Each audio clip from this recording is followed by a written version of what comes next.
Sir, Yogesh Patil sir, Rajendra Deore sir, आपले नवीनच नवनिर्वाचित जळगाव जिल्हा कार्याध्यक्ष doctor Shantaram Patil sir, Samadhan Ahire sir, अंमळनेरचे प्रभुदास पाटील सर, पवार सर म्हणजे आमचे जावाई भैयासाहेब पवार, संभाजी पाटील सर, आणि या ठिकाणी अतिशय सुंदर असं जोशपूर्ण भाषण आपण ऐकलं। अशी तरुण माझी बहीण शुभांगी पाटील, ॲडव्होकेट पाटील, आपलं पण स्वागत, कारण तुम्ही माझ्या बहिणीच्या मागे राहता, म्हणजे सोबत राहता, मागे नाही, भांडणं लागले नाही पाहिजे, खूप काम करतात ते। या ठिकाणी धुळे जिल्हा हा मेळावा ज्यांनी आयोजित केला असे आदरणीय कदम सर, आदरणीय Gangurde sir, R J. Patil sir, Bhamre sir, Narendra Bhamre sir, Pravin Patil sir, R V. Shinde sir, Baviskar sir, Patil sir, Pathan sir, Santosh Patil sir, आमच्या शिंदे मॅडम, गांगुर्डे मॅडमनी नाही, पाटील मॅडमनी जेवण पण दिलं मला, खूप सुंदर चांगलं जेवण केलं त्यांच्या घरी। या ठिकाणी सत्य परिस्थिती जी आपल्यासोबत भविष्यामध्ये होणार आहे आणि ती खरं तर तुमच्यासोबत व्हायला नको, जे लोक निवृत्त झाले आहे त्यांचं प्रतिनिधित्व एक करण्याचं धाडस ज्या महिलेनी केलं, अशा आपल्या चित्राताई जोशी मॅडम, कोणाचं नाव घ्यायला विसरली असेल तर मी माफी मागते। सर्वात चांगलं सूत्रसंचालन, अतिशय सुंदर आवाजाचा चढ उतार आणि सुंदर अशा शेर शायरी मी ऐकले आहे, आणि त्यातली एक शेर मला तो म्हणजे माझ्या जीवनामध्ये उतरलेलाच आहे की मैं अकेली चलती थी, लोग आते रहे और कारवा बनता रहा। हा कारवा सगळ्या महाराष्ट्रामध्ये बनलेला आहे आणि हाच कारवा आपल्याला पेन्शन मिळवून देणार आहे, हे लक्षात घ्या। कारण मी जेव्हा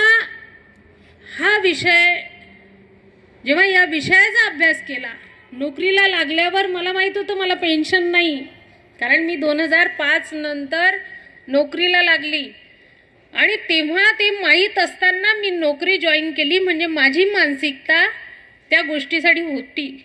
खरं तर पेन्शन ही सगळ्या कर्मचाऱ्यांना पाहिजे, पेन्शन खूप गरजेची आहे, कारण रिटायर्ड झाल्यानंतर शुभांगीने सांगितलं की तिच्या सासरे कसे आत्मसन्मानाने जगतात, जीवन जगतात।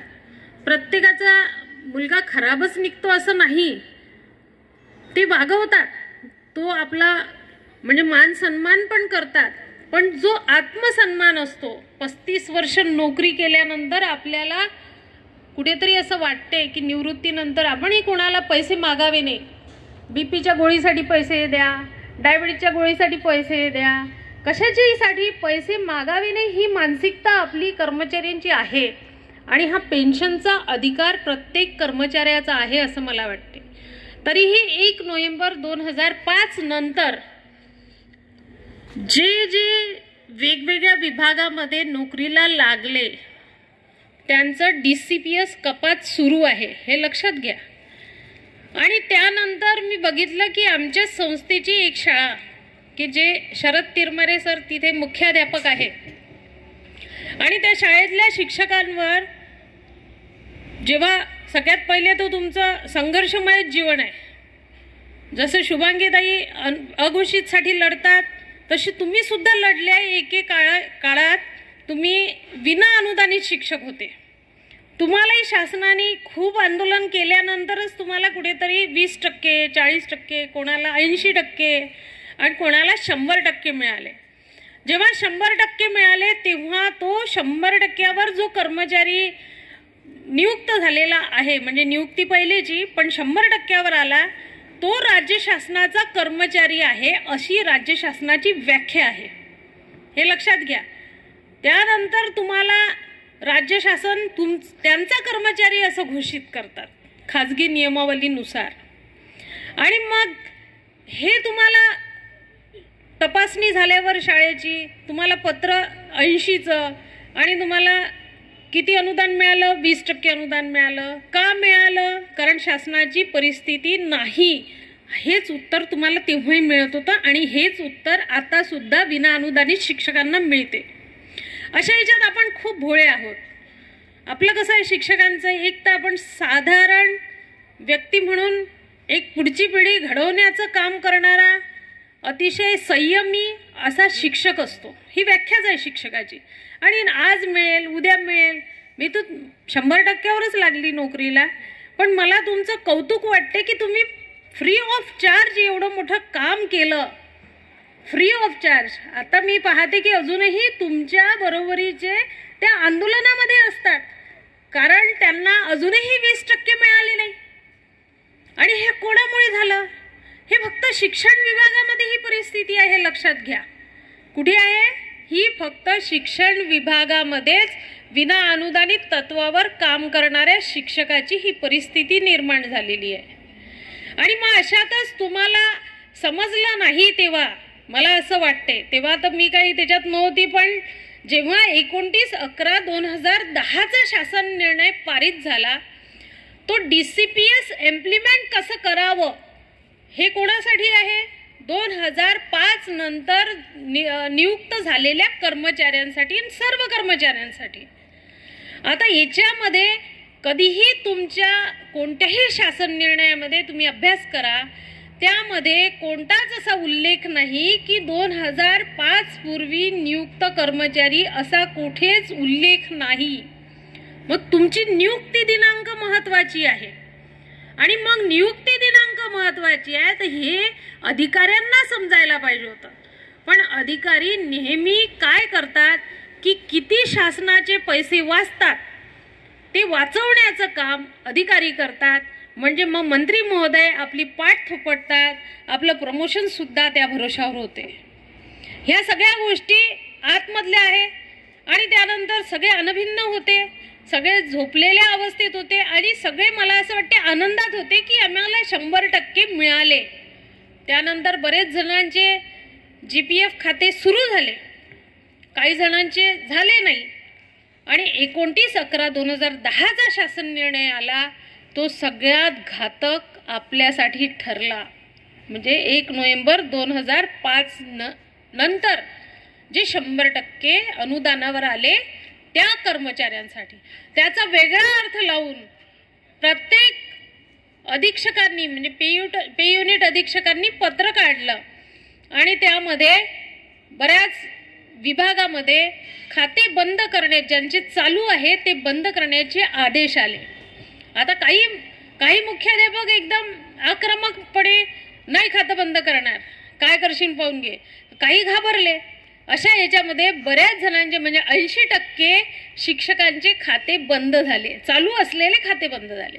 आणि मग ते मेहकरमध्ये आमच्या विभागामध्ये एक पहिली मीटिंग झाली गजानन क्षीरसागरांची, ॲडव्होकेट गजानन क्षीरसागरांची. एक जण कोर्टात गेला, आपलं नेहमीच आहे की हे जाईल ना कोर्टात, मग त्यांचं भाऊ काय होते, आपण नाही जाऊ.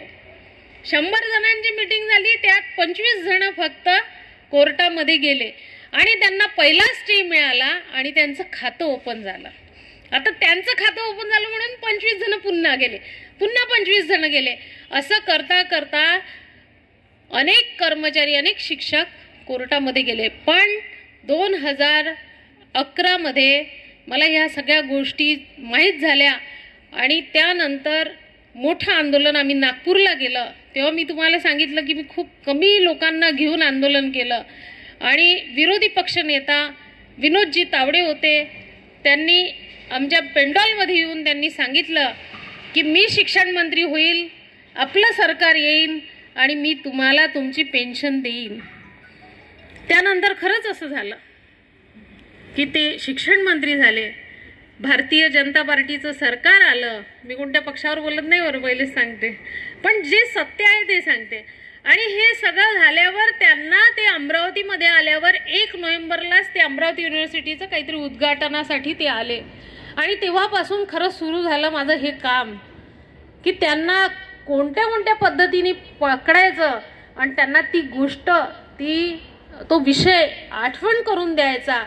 हे करता करता नुसतं अमरावती नाही, यवतमाळ, अकोला, बुलढाणा, वाशिम, नागपूर आणि मग असं करता करता संपूर्ण महाराष्ट्रामध्ये हा कारवा पसरत गेला.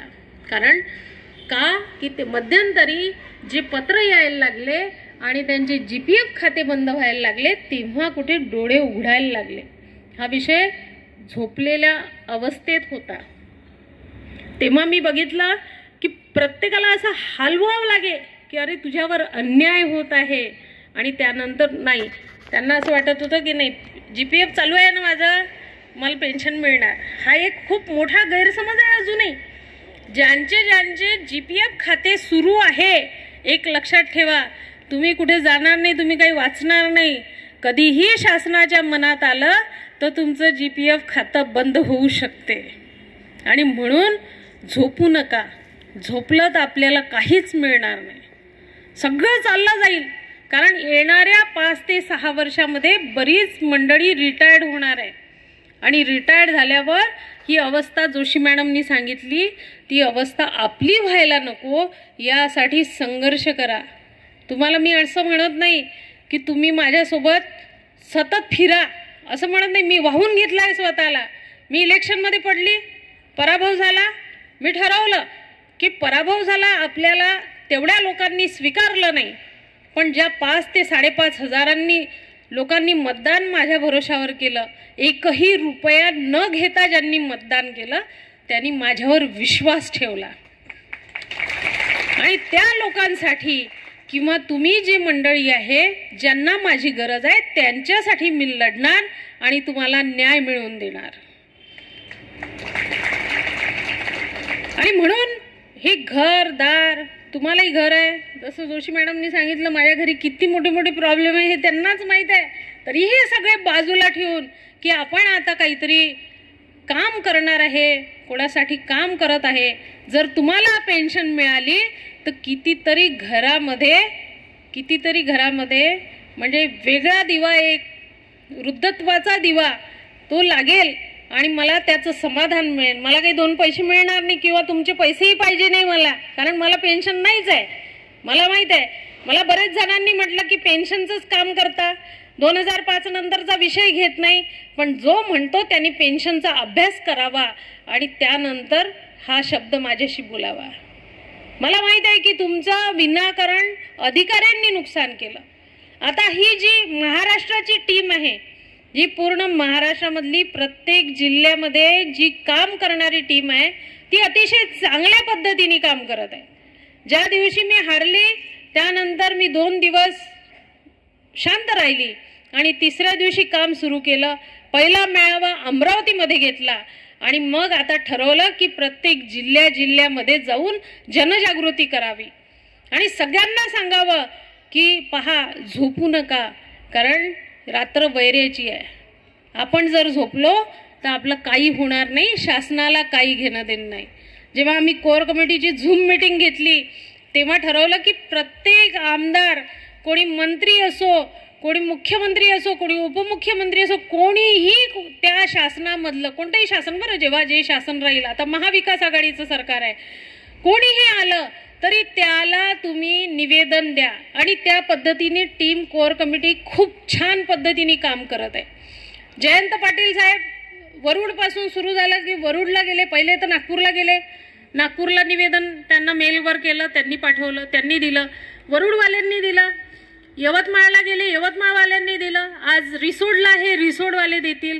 म्हणजे जिथे जिथे जयंत पाटील जातील तिथे तिथे जयंत पाटलांना निवेदन दिल्यावर काय होते याचा परिणाम आपण बघितला आहे की त्यांना हॅमरिंग करावं लागते की हा विषय आहे, हा विषय आहे. कारण अजितदादांना जेव्हा जेव्हा आम्ही समोर जातो, आम्ही जेव्हा कोविडमध्ये 2 जुलैला आम्ही गेलो, झिरवाळ साहेबांनी आम्हाला तिथे नेलं, कोणी येऊही देत नव्हते. एक मोठा ग्लास लावला होता की त्यांना जसा कोरोनाच होणार आहे आमचा. आणि अशा याच्यात आम्ही गेलो आम्ही 2घच जण, डोंगरे सर आणि मी. आणि त्यांना पेन्शन हा शब्द जेव्हा काढला तेव्हा त्या माणसाने डरकाळीच फोडली. थोड्या पेन्शन गिन्शन भेटत नाही, तुमचा पगार बंद करून टाकेल. मग त्यांना आम्ही जेव्हा प्रतिउत्तर दिलं तर जोरात ते ओरडले. म्हणजे हे लोक इतके निर्ढावलेले आहेत इतके निर्डावलेले आहेत, त्यांना असं वाटतं की आपल्याला कोणी दाबणार नाही आणि आपण सुद्धा त्यांना घाबरतो. माणसं आहे ते, काही जनावर आहे का खाईल? माणसं आहे. त्यांना तिथेच उत्तर दिलं की सभागृहामध्ये तुम्ही बोलले, सभागृहामध्ये तुम्ही विषय मांडला. 2005 पूर्वीचा विषय आहे हा. तुम्हाला पेन्शन द्यावीच लागेल. पेन्शनमध्ये काही निधी द्यावं लागत नाही की विनाअनुदानित शिक्षकाचं नुकसान होईल, असं होऊच शकत नाही. सर्वांचे GPF खाते ताबडतोब ओपन करा, सर्वात पहिले महत्त्वाचा मुद्दा. आणि त्यानंतर आपल्या पेन्शनचा विषय त्यांनी घ्यायलाच पाहिजे. त्यांनी काय केलं की जे आपण आंदोलन केलं, आमरण उपोषण, त्यानंतर अभ्यास गटाची स्थापना झाली, त्या अभ्यास गटाचा अहवाल आपल्याला दाखवला नाही. सर्वात पहिले तर चूक आपल्या शिक्षक प्रतिनिधींची आहे. मी कोणाला वाईट म्हणणार नाही, पण जोशी मॅडमनी जे म्हटलं ना, त्यांना बांगड्या घालाव्या लागतात, तर मी म्हणते हे एकदम सत्य आहे. कारण त्यांना आजही या मेळाव्यामध्ये आमंत्रित केलं होतं. त्यांना फक्त मतदान पाहिजे, तुमचं कोणताही विभाग असो, त्यांना फक्त मतदान पाहिजे. कोणाचंच तुमचं पेन्शनचं काम नाही करायचं किंवा तुमचं अनुदानाचं काम करायचं नाही. त्यांना फक्त एक पैठणी, 1000 रुपये आणि मला एक मतदान. तुम्हाला सांगते, अरे झोडून काढावं लागते यांना, काहीच लाजा नाही. त्या आझाद मैदानमध्ये कितीतरी शिक्षक पडलेले बसले आहे. त्या दिवशी एक शिक्षक बनकर सर ते येऊन राहिले होते, त्यांना हार्ट अटॅक आला, ते वारले. ही परिस्थिती एका कुटुंबावर येते, काहीच लाज नाही यांना. आजही इथे आले नाही. मी जिथे जिथे जाते तिथे तिथे येत नाही, कारण संगीता शिंदे इरिटेटिंग वाटते त्यांना. त्यांना माहित आहे जे ठेमेठोक बोलतात ते कधीच आवडत नाही, आणि त्यांनाही मी घाबरत नाही. त्यांनी इथे यायला पाहिजे. इथे येण्यापेक्षा त्यांनी जो विषय आहे तो विषय शासनापर्यंत न्यायला पाहिजे. यासाठी आपण त्यांना प्रतिनिधित्व दिलेलं आहे. म्हणतात का 1 वर्ष राहीन तेव्हा तुमच्या जवळ येईन, तुमच्या घरी येईन, तुमचं हे काम करतो, तुमचं ते काम. आपणही सभ्य आहोत, आपणही खरं खूप भोळे आहोत. आपल्यालाही असं वाटते की जाऊ द्या ना. संगीता शिंदे सांगत होती करतच आहे संघर्ष, करतच राहील शुभांगी पाटील संघर्ष. यांना काय यायले तर सोडलेच नवरेनं. बरोबर आहे ॲडव्होकेट साहेब? हो, अशी कंडिशन होणार आहे आमची. आणि त्याच्यामुळे तुम्हाला सांगते कोणालाच न्याय मिळत नाही. आपली एकी नाही म्हणून कोणाला न्याय मिळत नाही. आज त्या पोरीला बोलवायची गरज काय की ती पोरगी इतकं चांगलं काम करते तुमच्या धुळे जिल्ह्यामध्ये की तिचा चेहरा बघून घ्या. बस एवढं सांगते, नंतर पुढचं मी सांगेल पुढे. एक महिला जे काम करते ना, म्हणजे पुरुषांना मी बोलत नाही बरं असं काही, पण महिला खूप प्रामाणिकपणे काम करते आणि खूप मोठं डिवोशन असते हो तिचं. लेकरं बाळा सगळं सोडून, विदर्भातली भाषा आहे बरी, खानदेशाची नाही आहे, विदर्भातली आहे. हो, सगळं नवऱ्याला, सासूला, सासूची किती बोलणे ऐकावं लागतात, तरी आपण जातो. कारण आपल्याला माहित आहे की कुठेतरी अन्याय होत आहे, तो अन्याय आपण सहन करू शकत नाही. आणि हे रक्तामध्ये भिनलेलं आहे, म्हणून हा सगळा संघर्ष चालू आहे. म्हणून तुम्हाला एक कळकळीची विनंती आहे की जे आंदोलन होईल ते उग्र आंदोलन होणार आहे. आणि या उग्र आंदोलनाला महिलांना तर मी प्रामाणिकपणे विनंती करते की या कोणी काही करत नाही. आपले भाऊ इतके चांगले, मी ह्या सगळ्या माणसांसोबत एकटी राहते. अरे मला धक्का लागू देत नाही, इतकी काळजी माझी घेतात मॅडम, इतकी काळजी घेतात. आणि ही काळजी घेणारे आहे सगळे भाऊ आपले. फक्त आपल्याला काही दिवस जसं माहेरी आपण जातो आनंदात की मी माझ्या आई बाबांना भेटेल, भावाला भेटेल, भाऊजीला भेटेल, ती इतका आनंदात आपण जातो, तेवढे 1 वर्ष जायचं नाही माहेरी. 1 वर्ष आपल्या आझाद मैदानमध्ये काही दिवस आपण द्यायचे आहे. 5च दिवस नाही म्हणत मी, काही भविष्यवाणी नाही करत की 5 दिवसात तुमचं काम होईल. काही सांगतात नाही, सांगताच येत नाही. आता मी 1-2 तारखेला मंत्रालयामध्ये होती, करंदीकर मॅडमला भेटली. त्यांना विचारलं की आपल्या अभ्यास गटाचं काय झालं, अभ्यास गटाचा अहवाल आम्हाला दाखवू शकता का? मॅडमला तर असं वाटते की जसं काही अहवाल दाखवला नाही दाखवला तर हे शिंदे मॅडम काय अंगावरच येते का, ते तर एवढी घाबरते मला. ती एकदम मागे सरकायला लागली आणि म्हणे नाही नाही अहवाल वगैरे तुम्हाला नाही दाखवू शकत. अरे अहवाल दाखवायला काय झालं, मला फक्त वाचायचं आहे, मी काही त्याचे फोटो काढणार नाही. पण तो अहवाल काय, तुम्ही ज्या मीटिंग घेतल्या त्याचा अहवाल काय आहे हा अधिकार नागरिकाचा आहे. पण तो अहवाल सुद्धा आपल्याला दाखवण्यासाठी अधिकारी तयार नाही. म्हणजे पहा किती मिलीभगत आहे. आणि त्यानंतर जी सम्यक समिती स्थापन झाली, सम्यक समितीच्या शासन निर्णय तुम्ही वाचला असेल तर त्यामध्ये असं आहे की या अहवालानुसार म्हणजे अभ्यास गटाच्या अहवालानुसार म्हणजे अहवालानुसार त्यांनी जी समिती स्थापन केली ती निवृत्त झालेले शिक्षक आणि कर्मचारी त्यांच्या याच्यावर अभ्यास करण्यासाठी ती समिती बसवलेली आहे. म्हणजे मग तुम्ही गेले त्याचा इनडायरेक्टली अर्थ काय होतो की अहवाल हा निगेटिव्ह दिला आणि सम्यक समितीमध्ये एक काहीतरी सानुग्रह अनुदान या निवृत्त कर्मचाऱ्यांना द्यायला पाहिजे यासाठी ती सम्यक समिती स्थापन झाली. त्याचे अध्यक्ष आहे शिक्षण आयुक्त. मी त्यांना म्हटलं की या संयुक्त समितीचे मीटिंग किती झाल्या त्या आम्हाला माहित नाही. ते तर एवढी शुद्ध बोलते का मला बिलकुल बोलता नाही ते आम्हाला माहित नाही. अरे तू अधिकारी आहे, तुझं काम आहे की मी जो प्रश्न विचारते, आता जर एखाद्या वेळेस काही झालं आणि एखादी झापड मारलीच आमच्यासारखीनं तर काय होईल. इतका राग येतो कारण हजारो शिक्षकाचं या अधिकाऱ्यांनी नुकसान केलं एवढं लक्षात ठेवा. आणि म्हणून येणाऱ्या या आंदोलनाच्या आधी मी माहितीच्या अधिकारामध्ये शिक्षण आयुक्ताला आणि उपसचिव म्हणजे सचिव मॅडमला, शिक्षण सचिव मॅडमला माहितीच्या अधिकारामध्ये ही सगळी माहिती विचारली आहे. ही माहिती लवकरच येईल. पण तरीही प्रत्येक जिल्ह्यामध्ये प्रत्येक तालुक्यामध्ये तुम्हाला सुद्धा शांत बसायचं नाही. जे शिक्षक आहे किंवा तुमचे घरचे लोक येऊ नसेल देत तुम्हाला आंदोलनात किंवा आमच्या वहिनी येऊ नसेल देत आम्हाला सांगा, आम्ही फोन करू. किंवा आंदोलनाच्या आधी एवढं काम करायचं की आपल्या शाळेमध्ये किती कर्मचारी आहे, 9 कर्मचारी आहे, त्यातले 4 निगेटिव्ह असतात.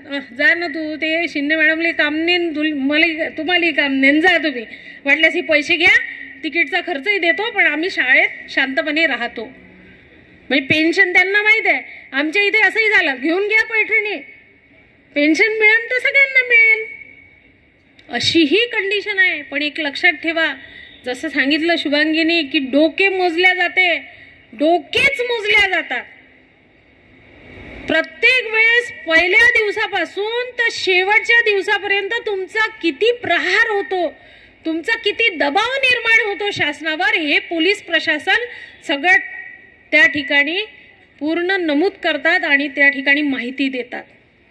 आणि त्यानंतर हे सगळे आपली जे काय करायचं आहे, त्यांना काय निर्णय घ्यायचा आहे, हा सगळा निर्णय तिथे होतो आपल्या डोक्यांमुळे. 4 गेले आणि 3 नाही गेले तर त्याचा फायदा नाही.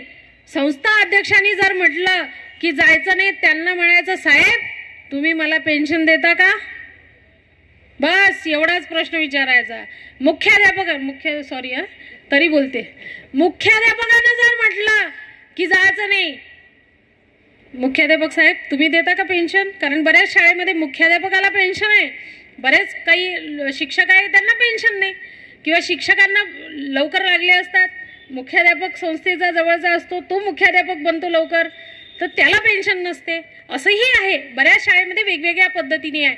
पण ज्याने कोणी थांबवलं त्याला हेच विचारायचं तुम्ही मला माझ्या हक्काची पेन्शन देता का, हा प्रश्न तुम्ही नक्की विचारा. कारण तुम्ही रिटायर्ड झाल्यावर तुम्हाला कुत्र नाही मोजणार, हे लक्षात ठेवा. आज वाटते आपल्याला की 1 लाख रुपये पगार आहे, मी एवढे फिक्स डिपॉझिट मध्ये टाकतो आणि मी असं करतो आणि मी पोस्टाची एफडी काढली. काही नाही रे बा, काही फायदा नाही. तुम्हाला काही ग्रॅज्युएटी नाही मिळणार आणि काहीच मिळणार नाही. मग त्याच्यासाठी तुम्ही तुमच्या जीवनाची तुमचा फक्त वेळ मागते आहे मी, आणि तुमचं शरीर त्या ठिकाणी मागते आहे. कारण अस्तित्वाला खूप महत्व आहे. हे महत्वाचं आहे. पैसे पण देत नाही आता सरकार. आता यांचे जे डीसीपीएस मध्ये ना, त्यांना जीपीएफचे पैसे पण काढायला अधिकार नाही दिला, बंद केलं.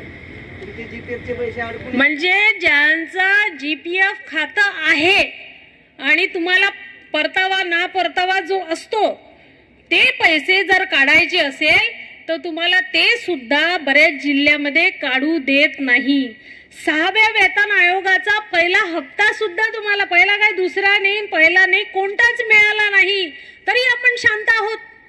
अरे आपण कर्मचारी आहोत, आपल्याला आपला अधिकार आहे.